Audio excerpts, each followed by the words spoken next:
করবে, আমার স্বামী কখনো আমার সাথে বেঈমানি করবে না।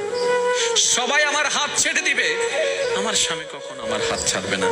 এখানে যারা বিবাহিতরা আছেন, আমি ছোট্ট মানুষ হিসেবে শ্রদ্ধার সাথে একটা কথা বলি। এক ঘরের নিচে থাকলে, একই ছাদের নিচে থাকলে অনেক কিছুই হবে। মন মালিন্য, পক্ষে বিপক্ষে, পছন্দ অপছন্দ অনেক কিছুই হবে।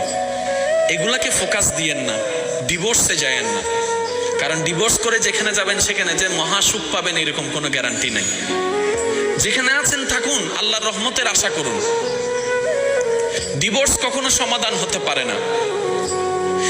স্বামীর কাজ হচ্ছে স্ত্রীদেরকে মায়া প্রদর্শন, মহাব্বত প্রদর্শন করা, কেয়ারিং প্রদর্শন করা। স্ত্রীদের কাজ হচ্ছে স্বামীদেরকে ভক্তি করা, শ্রদ্ধা করা, সম্মান করা। দুইজনের পক্ষ থেকে যখন এই ইসলামের নিয়ম দুইটা চলে আসবে, অশান্তির সংসার অশান্তির হয়ে যাবে। সুবহানাল্লাহ। স্বামীর কাজ হচ্ছে কখনো কারো সামনে তার স্ত্রীকে ছোট না করা।